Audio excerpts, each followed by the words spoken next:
Welcome to the Deep Dive, where we take you deep into some pretty complex topics. We do the hard work of going through all the source material, so you don't have to. It's Monday, March 24th, 2025, and today we're going to be taking a look at some really interesting stuff, all pulled from Blockchain DXB.mp3.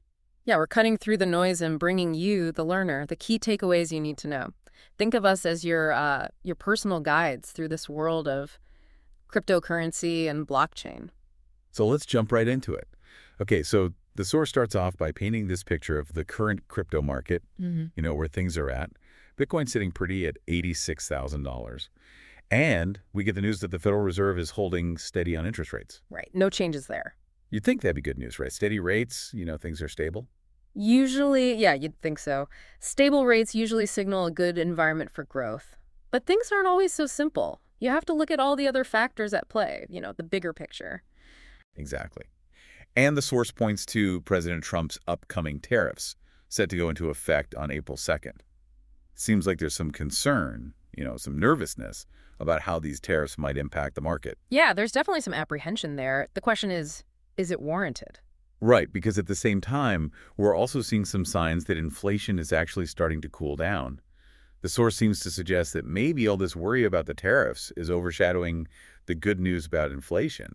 Makes you wonder, right? Sure, it does. Are we letting fear get in the way of seeing the potential? I mean, if inflation is really easing, that could be a very positive indicator for Bitcoin and the overall crypto market.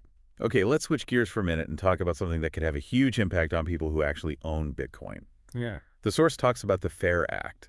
That's the Fifth Amendment Integrity Restoration Act of 2023. It sounds like it's all about protecting property rights, and that includes digital assets like Bitcoin. Absolutely, and this is pretty crucial. If you think about it, we're talking about strengthening the safeguards that are in place to protect people's assets. So the FAIR Act, as it's described in the source, basically raises the bar for the government when it comes to seizing assets. So it makes it harder for the government to just come in and take your Bitcoin without a really good reason. Exactly. It requires much stronger evidence of actual wrongdoing, and this could signal a really significant shift in how the government views digital assets. Are they just bits and bytes, or are they property that deserves the same level of protection as any other asset? This could have implications that reach far beyond just Bitcoin. That makes a lot of sense. No one wants to feel like their investments could just be taken away on a whim. And the source also mentioned something about ensuring legal representation, right?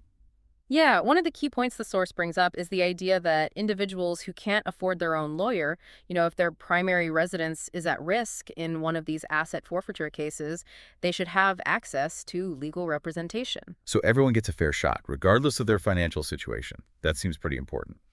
Okay, now this is interesting. The source talks about something called structuring offenses. Not exactly a term you hear every day. Can you break that down for us? Sure. Structuring, in a financial context, refers to the practice of, splitting up large transactions into smaller ones to avoid triggering certain reporting requirements. Like, for instance, if there's a rule that any cash deposit over $10,000 has to be reported, someone might deposit $9,000 multiple times to try and fly under the radar. Interesting. So the FAIR Act comes in and says the government can't just assume that anyone doing this is trying to, hide something nefarious. Right. They have to actually prove that the structuring was done with the specific intent of evading those reporting rules. This could protect people who might be structuring their transactions for legitimate reasons. Maybe they're just not aware of the reporting requirements. It seems like the act is trying to ensure that actions are judged based on intent, which does feel fairer. The source also talks about the need for timely probable cause hearings. Why is that such a big deal? Think of it this way. When your assets, especially something like Bitcoin, are seized, they're essentially frozen. You can't access them. So the idea here is that a probable cause hearing, which would be required to happen quickly under the FAIR Act, would prevent those assets from being tied up indefinitely without any real justification. So it forces the government to show their cards, so to speak, and explain why they think they have the right to hold on to those assets. Yeah. Okay, what about this idea of equitable sharing? The source suggests that getting rid of this could be a good thing for Bitcoin holders. Why is that? Equitable sharing is a bit of a loophole, really. It allows state and local law enforcement to basically partner with federal agencies when it comes to asset forfeiture. And sometimes this has allowed them to work around stricter asset protection laws that might exist at the state level. So the FAIR Act is looking to close that loophole and make sure that everyone is protected by the strongest laws, whether they're at the state or federal level. Precisely. It's about making sure that no one is unfairly targeted or has their assets seized without proper justification. Okay, last point about the FAIR Act. The source talks about increased transparency. How would that benefit Bitcoin holders and, well, everyone in general? Transparency is all about accountability. The FAIR Act would require the Department of Justice to, really open up the books and provide detailed reports on all the asset forfeitures they carry out. This would allow for more public scrutiny, which could help prevent abuses of the system. It's like shining a light on the process to make sure everything is above board. All right, moving on. The source talks about tornado cash, which has been a big topic of discussion in the crypto world. Apparently, there's been a significant change under the Trump administration. Yeah, a pretty big one. The source reports that the sanctions against Tornado Cash have been lifted. This is being presented as a really positive development, especially for people who value their privacy when it comes to cryptocurrency transactions. So, a bit of background for those who aren't familiar. Tornado Cash is a privacy tool. It allows users to obscure the origins and destinations of their cryptocurrency transactions. Under the previous administration, it was hit with sanctions, and some of the developers even faced legal trouble. Right, so this delisting of sanctions, as it's described in the source, is being seen as a step in the right direction by many in the crypto community. It signals a potential shift away from viewing privacy tools with suspicion and toward recognizing the legitimate need for financial privacy in the digital age. But it's not like the government's just giving a free pass to anything goes. Exactly. The source emphasizes that the Treasury Department, now under Secretary Bendis, is still very much focused on combating illicit activities, things like money laundering, especially by state-sponsored actors like North Korea. So it sounds like they're trying to walk this tightrope, right? Supporting innovation in the crypto world, but also making sure it's not being used for illegal purposes. Right. It's about finding that balance, promoting the growth of the digital asset industry while also addressing legitimate national security concerns. It's a complex challenge. No doubt about it. Okay, let's shift gears again and talk about some of the interesting business developments happening in the crypto world. I thought the partnership between Bybit and Tomorrowland Brazil was pretty cool. Yeah, that's a pretty unique collaboration. Basically, anyone with a Bybit card will get early access to tickets for Tomorrowland Brazil, which is taking place in São Paulo from October 10th to 12th, 2025. There's a special pre-sale period just for Bybit users from April 4th to the 6th, and then general tickets go on sale on April 8th. And not only that, Bybit cardholders also get 10% cash back on all their purchases at the festival. Now, that's a nice perk.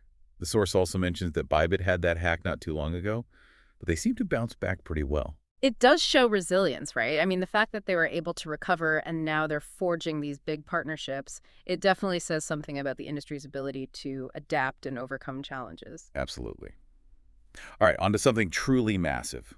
The United Arab Emirates is reportedly planning to invest $1.4 trillion in the U.S. economy over the next 10 years. That's an astronomical figure, and the source suggests that this is a direct result of President Trump's leadership. Yeah. They're basically saying that this level of investment wouldn't be happening without the confidence inspired by his economic policies. And where's all this money going? Well, according to the source, the UAE is specifically targeting key sectors like artificial intelligence, semiconductors, energy, and manufacturing. So really strategically important areas. This actually builds on an earlier announcement, which the source also mentions, where the UAE pledged $180 billion for AI infrastructure development back in March. Right. It really shows the deepening economic relationship between these two countries. And it makes you think about the whole tariff situation, right?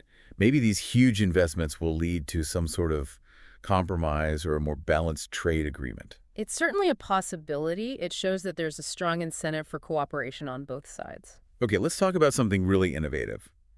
Real estate tokenization. The Dubai Land Department is launching a project partnering with VAR. That's Dubai's Virtual Asset Regulatory Authority and the Dubai Future Foundation. This has the potential to be a game changer. Definitely.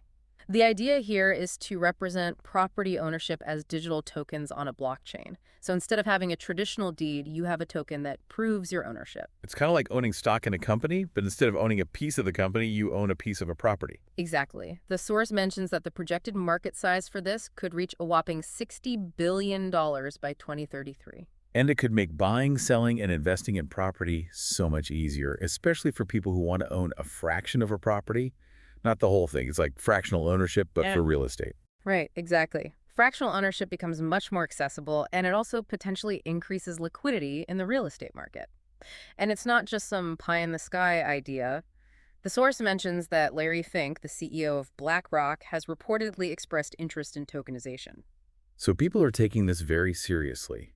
And it makes sense that Dubai would be at the forefront of this kind of innovation. They're really trying to position themselves as a leader in property technology. Absolutely. It's all part of their broader strategy to build a smart, digitally driven economy. Of course, it remains to be seen how well this pilot project works in practice, but it's definitely something to watch. Let's talk about real-world adoption of crypto. The source highlights ATS Travel, a company in the Middle East that's now accepting cryptocurrency as payment. Yeah, this is a pretty big deal. They're reportedly the first in the Middle East travel industry to do this. They're accepting a variety of cryptocurrencies, including Bitcoin and Ethereum, for things like flights, holidays, you name it. The source makes a point of saying that this is especially appealing to high net worth individuals who are increasingly using cryptocurrency. Right. And for a travel agency that caters to that kind of clientele, offering these cutting edge payment options is a way to stay ahead of the curve and provide a more seamless experience. It's all about catering to the evolving needs of their All customers. right, let's wrap up with a quick overview of the global cryptocurrency market. The source tells us the total market cap is still below $3 trillion. Bitcoin is still king with a dominance of 60.72%, and Ethereum is holding steady at 8.4%. Yep. The source also gives us some numbers on DeFi, which is at $6.29 billion in volume. And when it comes to stablecoins, Tether is still the leader. It's interesting. The source highlights Tether's massive holdings of U.S. Treasury bills. Apparently, they bought up a ton in 2024, making them one of the biggest holders of U.S. debt, even bigger than some countries. It's a sign of how intertwined stablecoins are becoming with the traditional financial system. It's not just a fringe thing anymore. And the source also brings up a discussion on tariffs featuring Tucker Carlson and I think it was Blighter. Anyway, it just goes to show how these broader economic forces are constantly influencing the crypto markets. Okay, so let's recap. You, the learner, have just been taken on a deep dive through a ton of information from blockchain DXB.mp3. We cover the ups and downs of the crypto market, the potential impact of the FAIR Act, the delisting of Tornado Cash sanctions, the partnership between Bybit and Tomorrowland Brazil, the massive investments coming from the UAE, the exciting world of real estate tokenization, the growing adoption of cryptocurrency payments, and the current state of the global crypto landscape. It's a lot to take in, but the main takeaway here is that regulatory changes, technological innovations, and macroeconomic factors are all intricately connected. They're all pushing and pulling on the crypto and blockchain space in fascinating ways. And with that in mind, we leave you with this final thought.